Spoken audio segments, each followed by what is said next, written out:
Hey everyone, so we're in a Lexus IS 350 and I'm going to show you how to remove your cabin filter. So first things first, open up your glove box over here. Then you've got this little shelf in here.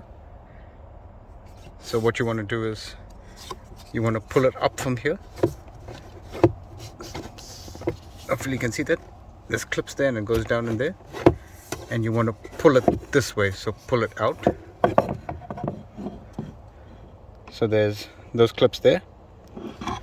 And the clips at the bottom over there, so just there and there. That gives you access to the rear panel. This is where your filter is at the back. So what you want to do to get access to that is you want to pull it forward and lift up just like that. You can see the tabs over there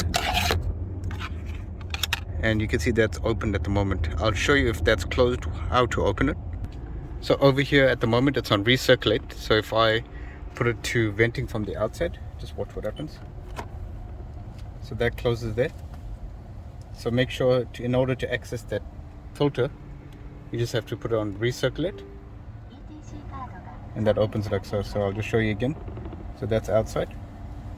And now this is on recirculate, and that's how you access that pollen filter over there, or the cabin filter. And then to get out the filter, I find it easiest if you put your hand in there and just pull up here. Just take note of the way it comes out as well. It's normally mentioned, which I'll show you when I pull it out. So you just take it and you pull it out from there. And it just pulls out. So just take note. It's normally mentioned.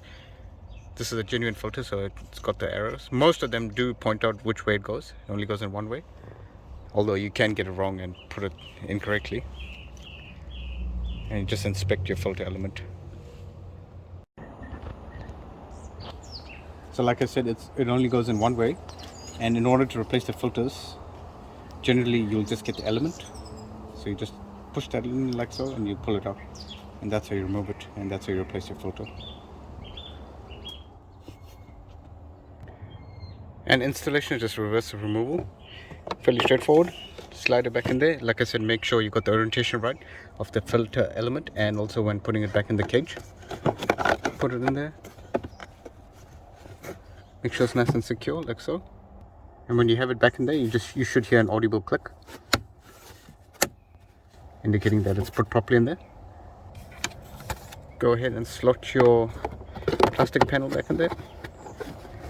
Those tabs should go up in there.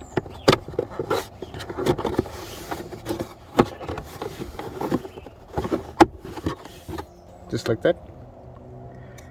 And then you can go ahead and put your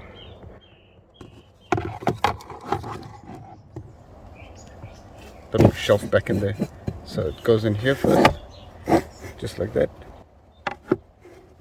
And then it goes at the bottom there. Just there. So you just want to pull it. Pull it and push it in there like that. And you're good to go from there, and it's all done. So thanks for watching everyone. I hope this video was of some help to you. If it was, please like and subscribe. See ya.